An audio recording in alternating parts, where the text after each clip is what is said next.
Up next, he's known for smoking the best weed in the world, and if you find him in West Hollywood, chances are he's telling them how to run cannabis tourism and shit like that. That's what I Coming do. to the stage next is the one, the only, the 4-time indicted cheerleader. Oh God, here we go. Of the 45th president of the nation. Raised over $7 million on that fourth indictment, Rico, and not Happy to mention, Labor Day, Jason. And not to mention, Happy Labor Day, Rico, and not to mention, have you seen all these amazing rap videos of the hood just supporting Trump now that he got indicted? Man, oh man, that was great internet. You know when we stop calling it the hood, Jason, when y'all start calling it the hood. Oh God, here we go. I grew up in the hood. Urban videos you speak of. Stop it, please, Jason. Please send me a link. Oh, bro, don't worry, I'll send them to you after the show. You guys are gonna love them. There's a bunch of them, but I'll tell you what, New York is in the news again. The Latinos for Trump. Yeah, I did see that. See? Yep. I'm telling you, bro. They had like the Bentley out there or some shit. They look kind of big old stacks of money in there. They're like, yeah, I'm voting for Trump. I'm not voting for no Joe Biden. Yep. Because they were like, we want to get that paper. For either one of them. Mm-hmm.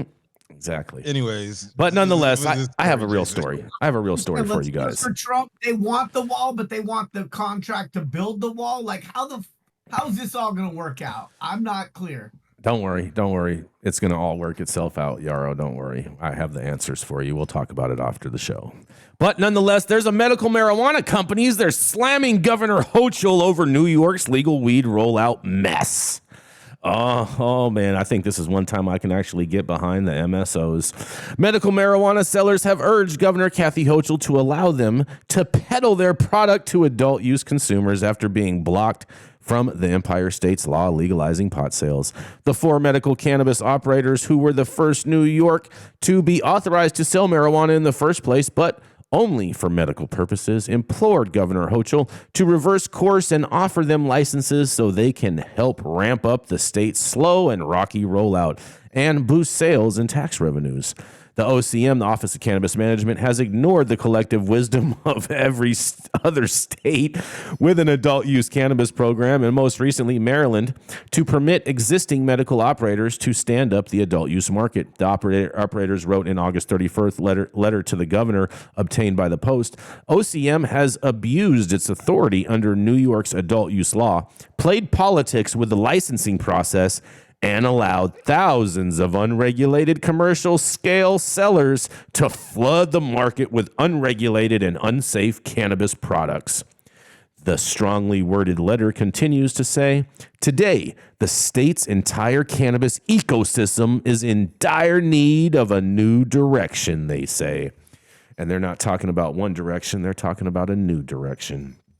But under the law approved by the state legislature, regulators gave the first retail cannabis licenses to convicted pot dealers in a licensing program that is now tied up in the courts after disabled veterans sued, claiming they were being unfairly left out.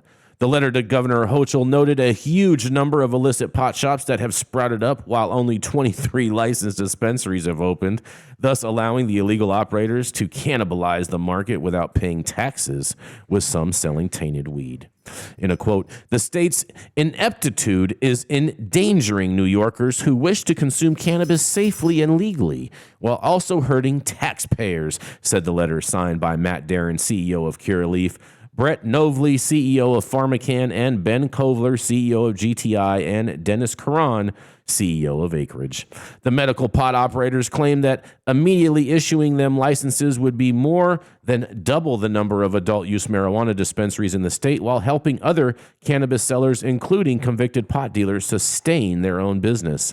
The operators pointed out that they have a built-in infrastructure to provide a stable supply chain of safe, tested, and taxed cannabis products over for new stores. In a quote, for years, New Yorkers have trusted to build and grow the Empire State's medical cannabis program, they wrote. Now, a decade later, our plea is simple. Direct the OCM to authorize registered organizations to begin adult use cultivation and dispensary operations without delay, so the state's legal cannabis market can thrive for all participants, creating a reliable revenue and job-generating industry for decades to come. They made that sound really nice in the letter. New York State in 2014 approved the sale of medical marijuana prescribed for medical purposes, and 7 years later legalized adult use sales. And state lawmakers and regulators, however, reserved the first batch of cannabis retail licenses to applicants convicted of pot-related offenses, saying they wanted to give victims of the war on drugs a chance to compete in the market instead of having the big medical weed firms dominate, which I think they're doing because every bodega has a little card store outside of it selling weed. So I think their goal actually is on point. But other advocates bitterly complained, accusing Hochul's administration of discriminating against disabled military veterans and other applicants, including medical marijuana operators, by prioritizing convicted drug felons in awarding them pot sales licenses. Albany State Supreme Court Justice Kevin Bryant last month imposed an injunction blocking the issuance of any more licenses, concluding the state likely broke the law by giving convicted pot felons preference over other social equity applicants, including disabled veterans. Bryant last week also said he wouldn't allow 23 vendors to be exempt from his freeze on adult use cannabis licenses because the OCM hadn't shown that they met all the requirements to open up shop. Rules approved by the State Cannabis Control Board in May allows 10 medical marijuana stores to sell cannabis to the public, not just ailing patients, but only beginning December 30th. Another 20 of the medical pot stores can start selling sales to the public as of June 30th, 2024, and the medical cannabis operators also would be required to pay a $5 million licensing fee to expand and pay millions more based on revenue earned.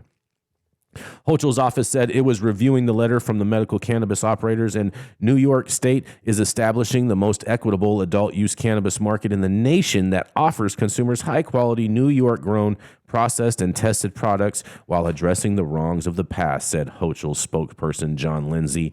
We all know that's a crock of BS, but nonetheless, Governor Hochul will continue her efforts to expand the empire New York's cannabis market, and the governor's office noted licenses have recently launched cannabis growers showcases akin to farmers markets that were approved by the CCB to help farmers and retailers sell their weed, because we all know it's only getting older. At this time, the Hochul administration has stepped up enforcement efforts in partnership with state and local enforcement authorities that have resulted in the seizure of significant quantities of illegally sold pot at unlicensed smoke shops, they're saying. But I'll tell you what, it's not even a drip in the bucket. But nonetheless, this is Jason Beck for the High at 9 News Hour. What do y'all think about this New York mess?